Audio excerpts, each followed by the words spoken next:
নমস্কার, শুরু করছি আজকের সংবাদ।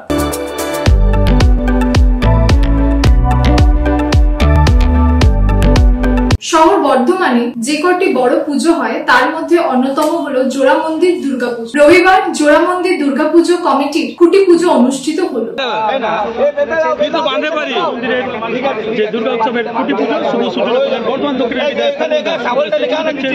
সরাসরি জোড়া মন্দির থেকে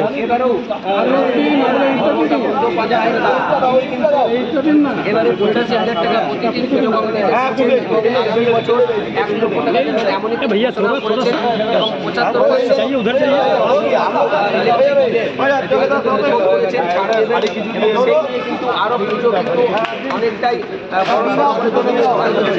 উপস্থিত ছিলেন বর্ধমান দক্ষিণের বিধায়ক খোকন দাস, সমাজসেবী যজ্ঞেশ্বর বৈরাগ্য সহ পুজো কমিটির অন্যান্য সদস্যরা। এদিন পূজার্চনার মধ্য দিয়ে খুঁটি পুজোর সূচনা হয়। নারকেল ফাটিয়ে বিধায়ক খোকন দাস মূল কর্মযজ্ঞের সূচনা করেন। খোকন দাস বলেন, মূলত খুঁটি পুজোর মধ্য দিয়ে বিভিন্ন পুজো কমিটি তাদের দুর্গোৎসবের প্রারম্ভিক সূচনা করে থাকে। বর্ধমানে যে কটি বড় দুর্গাপুজো হয় তার মধ্যে জোড়া মন্দির দুর্গাপুজো কমিটির পুজো অন্যতম। তিনি বলেন, আমাদের রাজ্যের মুখ্যমন্ত্রী দুর্গাপুজোর পরে আরেকটি গুরুত্বপূর্ণ অনুষ্ঠান করে থাকেন, সেটি হলো কার্নিভাল। আমরা বর্ধমানেও এই কার্নিভালের আয়োজন করি। বিভিন্ন পুজো কমিটি তাতে অংশগ্রহণ করে। জোড়া মন্দির দুর্গাপুজো কমিটি তাদের মধ্যে অন্যতম। আমাদের এই দুর্গোৎসব এখন এ রাজ্য ও দেশ ছাড়িয়ে বিশ্বের বুকে পরিচিত লাভ করেছে। বিশ্ব দুয়ারে এই পুজোর স্বীকৃতি পাওয়া গেছে। এটা একটা অত্যন্ত গর্বের বিষয়।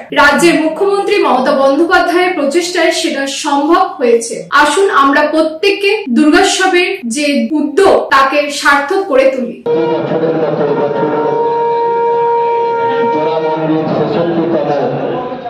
দুর্গাপুজোর খুঁটি পুজোর মধ্য থেকে আজকে এই জোড়া মন্দির দুর্গাপুজোর শুভ সূচনা হবে। সেই খুঁটি পুজোর অনুষ্ঠানে উপস্থিত রয়েছেন আমাদের যজ্ঞেশ্বর আছে, আমাদের বুড়োদা আছে, শিবুদা, আমাদের কিশোর কুমার, রবিদা, রবীন্দ্রকালীন থেকে আমাদের গির্জা রয়েছে। সমস্ত পুজো কমিটির সভাপতি, সম্পাদক সহ সমস্ত সদস্যরা এবং অন্য যারা আমার দাদা ভাইরা রয়েছেন সবাইকে আমি আমার শুভেচ্ছা এবং ভালোবাসা জানাই। বর্ধমান শহরে যতগুলো পুজো তার মধ্যে বেশ কিছু গুরুত্বপূর্ণ পুজো। সেই পুজোর মধ্যে আমাদের জোড়া মন্দির দুর্গা পুজো একটা। তারাও প্রতি বছর বড় করে পুজো করে এবং যেখানে প্রতি বছর মানুষের ঢল নামে এই দুর্গা ঠাকুর দেখার জন্য। আমরা আশা রাখবো যে 2024 সালে এই দুর্গা পুজো এবারও বিশাল আকারে দুর্গা পুজো হবে এবং বর্ধমান শহরের মধ্যে যত পুজো হয় তার মধ্যে একটা ভালো জায়গা আমাদের এই দুর্গা পুজো কমিটি তারা দখল করবে, তাদের পুজোকে সেইভাবে করতে হবে। এবং আমরা আরো একটা কথা বলবো যে আপনারা জানেন যে আমরা প্রতি বছর যেভাবে দুর্গা পুজোয় আমরা 5 দিন আনন্দ করি, তার সঙ্গে সঙ্গে রাজ্যের মাননীয় মুখ্যমন্ত্রী আরো একটা দিন বাংলার মানুষকে এই দুর্গা পুজোয় আনন্দ করার ব্যবস্থা করে দিচ্ছে। সেটা হচ্ছে কার্নিভাল। যে কার্নিভাল আমরা কয়েক বছর ধরেই আমরা বর্ধমান শহরে করছি। এবারেও আমরা 14 অক্টোবর আমরা বর্ধমান শহরে দুর্গা পুজো কার্নিভাল করব, কারণ দুর্গা পুজো এবারে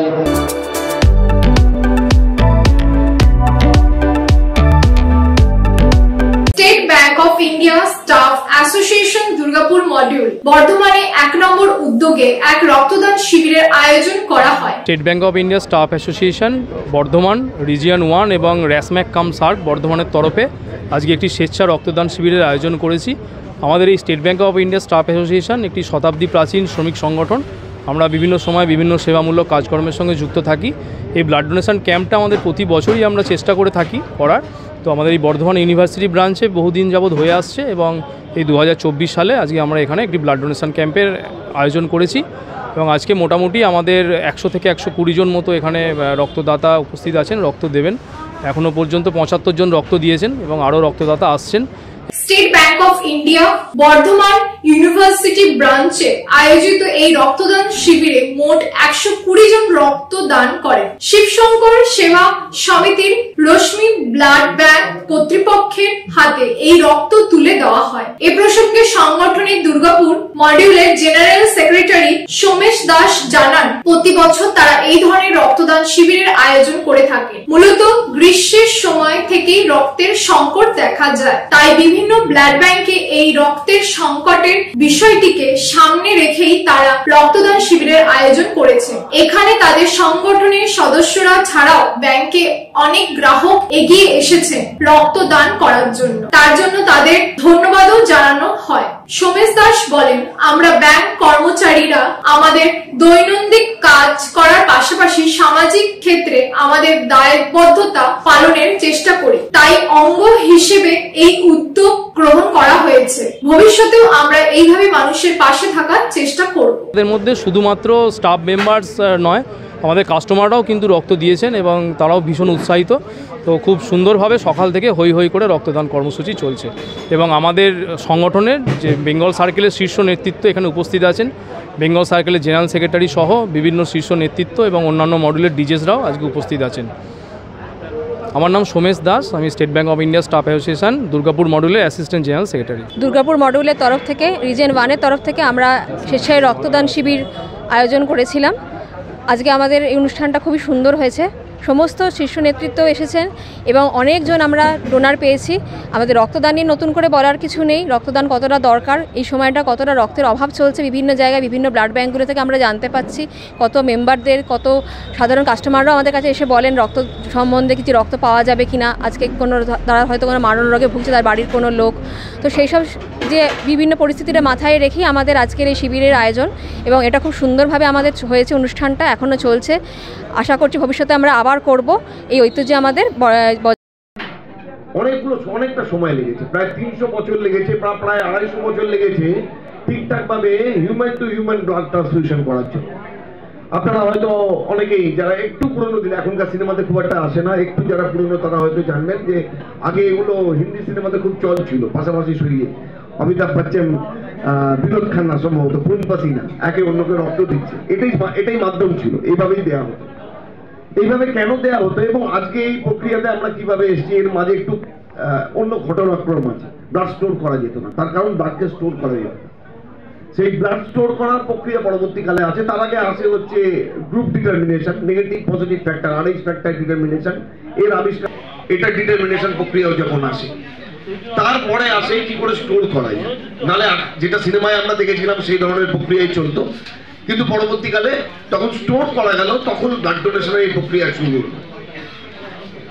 এই ব্লাড ডোনেশনের প্রক্রিয়া যখন শুরু হয় তখন ব্লাড ব্যাংক গঠিত হলো। তার সেই জন্যই ব্লাড ডোনেশন করে আমরা জমা রাখতে পারি। আজকে আপনারা যারা ব্লাড দিচ্ছেন, পামেলা বলেছে এখানে কতটা রক্ত দরকার এবং কতটা আমরা দিতে পারি।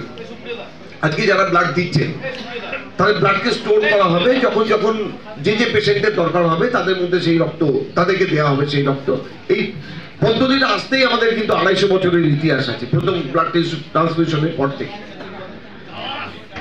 ঘটনাক্রমে মনে পড়ে গেল যে আমাদের প্রথম ব্লাড ব্যাংক কিন্তু আমাদের দেশে প্রথম স্থাপিত হয়েছিল কলকাতাতে, 1932 সালে প্রথম স্থাপিত হয়। এবং সেই ঘটনাক্রমে আরো মনে পড়ে গেল যে আমাদের এই সংগঠন state bank of India staff association, এর তৈরি 1920 সালে, তা তখনও কিন্তু চালু হয়নি ব্লাড ব্যাংক। তখনকার দিনে একটা জিনিস আপনারা হয়তো যারা নতুন প্রজন্মের যারা আছেন তারা খেয়াল করেছেন বা খেয়াল করেননি, এটা একটা উল্লেখযোগ্য কিন্তু পার্থক্য যে